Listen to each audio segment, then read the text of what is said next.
இந்த பூமி மற்றும் பூமியில் உள்ள எல்லாத்தையும் விட சிறந்த ஒரு திக்ர்.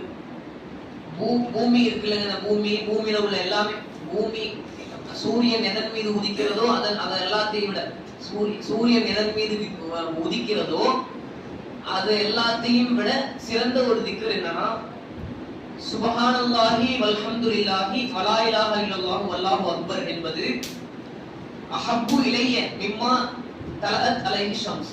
சூரியன் எதன் மீது உதிக்கிறதோ அதை விட சிறந்தது. பூமியை விட, பூமியில் உள்ள எல்லாத்தையும் விட சிறந்த ஒரு திக்ர் தான் இந்த திக்ர். சொல்லுங்க, சுப்ஹானல்லாஹி வல்ஹம்துலில்லாஹி வலா இலாஹ இல்லல்லாஹு வல்லாஹு அக்பர். அல்லாஹு அக்பர். சுப்ஹானல்லாஹி வல்ஹம்துலில்லாஹி வலா இலாஹ இல்லல்லாஹு வல்லாஹு அக்பர். சுப்ஹானல்லாஹி வல்ஹம்துலில்லாஹி வலா இலாஹ இல்லல்லாஹு வல்லாஹு அக்பர். இவையோட அர்த்தங்களை பாருங்க. சுப்ஹானல்லாஹி, அல்லாஹ் தூய்மையானவன். அல்ஹம்துலில்லாஹி, எல்லா புகழும் அல்லாஹ்வுக்குரியது. வலா இலாஹ இல்லல்லாஹ், லா இலாஹ இல்லல்லாஹ்னா வணக்கத்துக்குரியவன் அல்லாஹ்வை தவிர வேற யாருமே இல்ல. வல்லாஹு அக்பர், அல்லாஹ் மிகப்பெரியவன். இந்த இந்த வார்த்தைகள்லாம் ரொம்ப சின்ன வார்த்தைகள் தானே.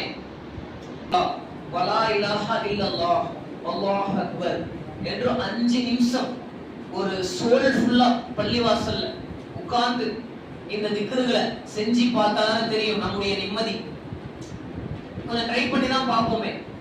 சுப்ஹானல்லாஹ் அந்த அர்த்தத்தை விளங்கி உள்ளார்ந்து அல்லாஹ் பரிசுத்தமானவன், அல்ஹம்துலில்லாஹ் எல்லா புகழும் அல்லாஹ்வுக்கு, லா இலாஹ இல்லல்லாஹ் வணக்கத்துக்குரியவன் அல்லாஹ்வை தவிர எதுவும் இல்லை, யாரும் இல்லை, அல்லாஹு அக்பர், அல்லாஹ் மிகப்பெரியவன். இந்த திக்ரு பூமியை விட சிறந்தது அப்படின்னு ரசூலுல்லாஹ் சொல்லியிருக்காங்க என்று நம்முடைய மனதிலே உருப்போடும் போது, நம்முடைய மனதிலே அதை திரும்ப திரும்ப ஓட்டிக்கொண்டே இருக்க, ஒரு 5 நிமிடமோ 10 நிமிடமோ சொல்லும் போது நமக்கு என்ன செய்யுது, ஒரு விதமான நல்ல ஒரு எண்ணம், நல்ல ஒரு நிலைமை, நம்ம நல்லா அதை செஞ்சுட்டு இருக்கிறோம்.